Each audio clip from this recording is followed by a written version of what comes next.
Religious leaders have gathered here today to call on their governing officials to defend principles of importance to them.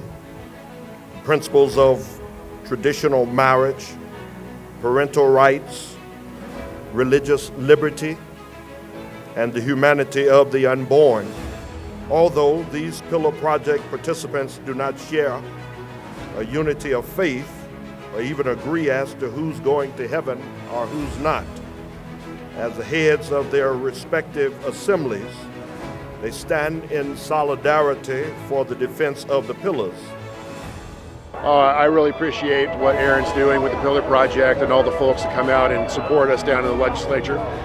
So I really wanted to be here to thank them and to be a part and just encourage them to continue to be involved, as it does mean a lot when people come down. Let me encourage you to actively reject the idea that the authority and self-determination of we the people has been replaced by a branch of the federal government.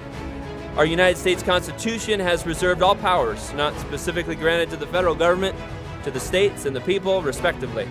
Well, as a past legislator, it was important to come and support legislators and show them that there are, people in the community that care and believe in what they stand for, and we'll be there praying for them and working with them and continuing the fight. And just exciting to be here to hear their words and encouragement from them on what they're doing at the Capitol. Let me simply thank all of the religious leaders that have gathered here today, and they're still committed to these values.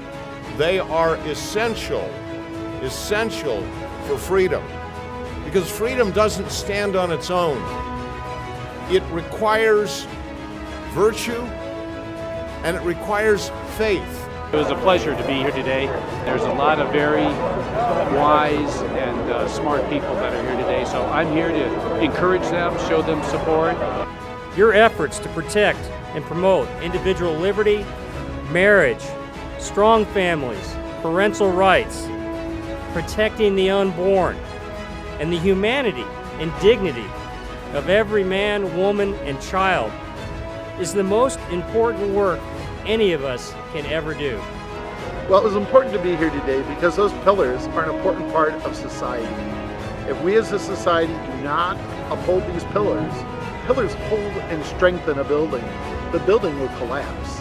And we're watching the pillars get weaker and weaker, which means the whole of society will fall apart. And so for us working together for the common good, we will understand that we're doing this for the sake of others and particularly for God. I sometimes joke about the bruises that I've had after some of the bills I've run, but that doesn't mean I'm going to stop. I will never give up because people are dying out there. Babies are dying. We measure the end of life.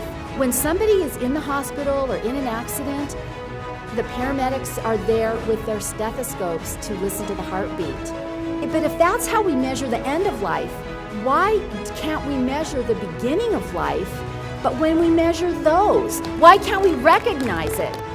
At this time, we are going to announce the recipients of the Patriot League's 2016 Friend of Motherhood Awards. The awards, as well as the legislator designation of Pillar Defender, does constitute an appropriate and deserving recognition that these individuals are committed to the defense of all of the Pillar principles. The final recipient of this year's Friend of Motherhood Award calls Castle Rock home and represents House District number 45, Colorado State Representative Patrick Neville. Congratulations.